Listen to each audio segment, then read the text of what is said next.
دوستو کیا آپ جانتے ہیں کہ شمالی کوریا میں بال کاٹنے جیسی معمولی سی نوکری کرنے پر بھی آپ کو موت کی سزا ہو سکتی ہے؟ اور کیا آپ کو معلوم ہے کہ یہ سخت دل کم جونگ اپنے ملک کی عوام سے پتھر بھی پالش کرواتا ہے؟ اور مزید یہ کہ کم جونگ خاندان کے لیے جو چاول بنائے جاتے ہیں ان کے ہر دانے کو گن کر پکایا جاتا ہے۔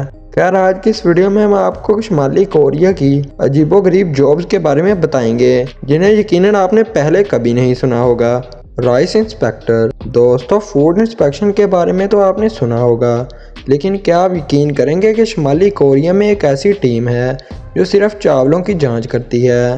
سننے میں تھوڑا عجیب لگتا ہے، مگر آپ کو جان کر حیرت ہوگی کہ شمالی کوریا میں چاولوں کو گننے اور ان کی معائنہ کے لیے ایک خاص نوکری رکھی گئی ہے۔ دراصل یہ کام اس وقت شروع ہوا جب کم جونگ کے والد کم جونگ il زندہ تھے۔ وہ چاول کھانے کے بہت شوقین تھے، تو ان کی صحت کو برقرار رکھنے کے لیے یہ نوکری رکھی گئی۔ چاولوں کی گنتی بھی بالکل صحیح ہو اور کوئی خراب دانہ چاولوں کا بھی ان میں شامل نہ ہو، اس لیے اس نے ایک رائس انسپیکٹر کی نوکری رکھی جس میں لوگ ملازم رکھے جاتے ہیں۔ ان مزدوروں کا کام یہ تھا کہ کم جونگ کے لیے جو بھی چاول ابالے جاتے تھے، پہلے ان کے دانے کو ایک ایک کر کے چنا جاتا تھا، پھر اچھی طرح چیک کیے جاتے تھے تاکہ کوئی بھی دانہ خراب نہ نکلے۔ انسپیکٹر پہلے چاول کو اچھی طرح صاف کرتا تھا، پھر ہر دانے کا اچھی طرح معائنہ کرتا تھا، اور اتنا سب کرنے کے بعد کم جونگ il کی پلیٹ میں ایک بھی دانہ خراب نکلتا تو انسپیکٹر کو سخت سے سخت سزا دی جاتی تھی۔ یہ واقعی ایک عجیب جاب ہے۔ اسٹون پالش کرنا۔ دوستو، آپ سب نے فرنیچر پالش کرنے یا جوتے چمکانے کے بارے میں تو سنا ہوگا، لیکن کبھی پتھروں کو پالش کرتے ہوئے دیکھا ہے؟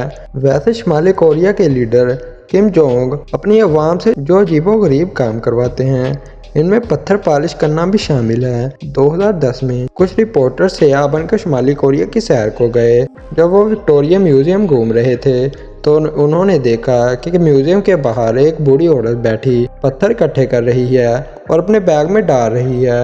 تو انہوں نے اس عورت کی ایک چھوٹی سی ویڈیو بنا لی، لیکن جیسے ہی وہ لوگ اس سے بات کرنے کو آگے بڑھے تو سیکیورٹی آئی اور بوڑھی عورت کو وہاں سے لے گئی۔ پھر بعد میں انہیں ذرائع سے پتہ چلا کہ اصل میں وہ عورت پتھر جمع کر رہی تھی تاکہ انہیں پالش کر سکے۔ یہ باضابطہ طور پر ایک نوکری ہے۔ نارتھ کوریا میں پتھر جمع کر کے انہیں پالش کرنا ایک قانونی کام ہے۔ لوگ سڑک کنارے سے یہاں تک کہ کچرے میں سے بھی پتھر جمع کرتے ہیں اور انہیں پالش کر کے حکومت کو جمع کرایا جاتا ہے، جس کے بدلے میں حکومت انہیں پیسے دیتی ہے۔ حکومت لوگوں سے یہ کام کیوں کرواتی ہے اس کا تو پتہ نہیں، لیکن یہ واقعی ایک عجیب جاب ہے۔ Hair dresser. دوستو، اگر شمالی کوریا کے باربرز کی بات کی جائے تو ان کی نوکری بھی خطرے سے کم نہیں۔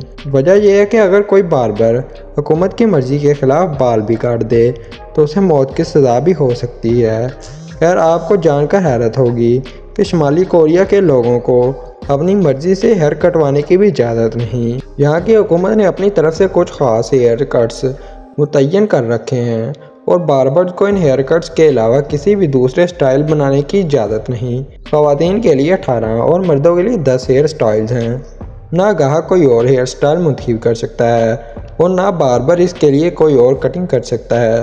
صرف اتنا ہی نہیں بلکہ شمالی کوریا میں کوئی بھی مرد 2 انچ سے لمبے بال بھی نہیں رکھ سکتا۔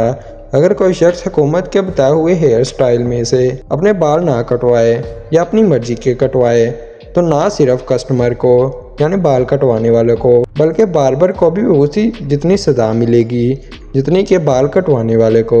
اور یہیں پر بات ختم نہیں ہوتی، بلکہ وہ باربر پھر زندگی میں کبھی بھی کسی کے بال نہیں کاٹ سکتا۔ ویسے اس سے بھی بدتر کوئی ملک دنیا میں نہیں ہو سکتا۔ Fashion police. دوستو، اگر پولیس کی بات کی جائے تو اس میں بہت سی کیٹیگریز ہوتی ہیں، جیسے ٹریفک پولیس، بارڈر پولیس یا پھر سٹی پولیس۔ لیکن سوچیں، اگر کسی ملک میں فیشن کے لیے بھی باقاعدہ پولیس رکھی جائے تو جی ہاں، آپ کو جان کر حیرت ہوگی۔ شمالی کوریا دنیا کا واحد ملک ہے جہاں فیشن کو ڈسپلن میں رکھنے کے لیے خاص پولیس موجود ہے۔ اس پولیس کو فیشن پولیس کہا جاتا ہے۔ اس کی انسپیکٹرز صرف لڑکیاں ہوتی ہیں۔ ان کا کام لوگوں کے لباس، ہیئر کٹ اور دوسرے فیشن پر نظر رکھنا ہوتا ہے۔ حقیقت میں شمالی کوریا میں صرف وہی فیشن کرنے کی اجازت ہے جو کم جونگ نے بنائے ہوتے ہیں۔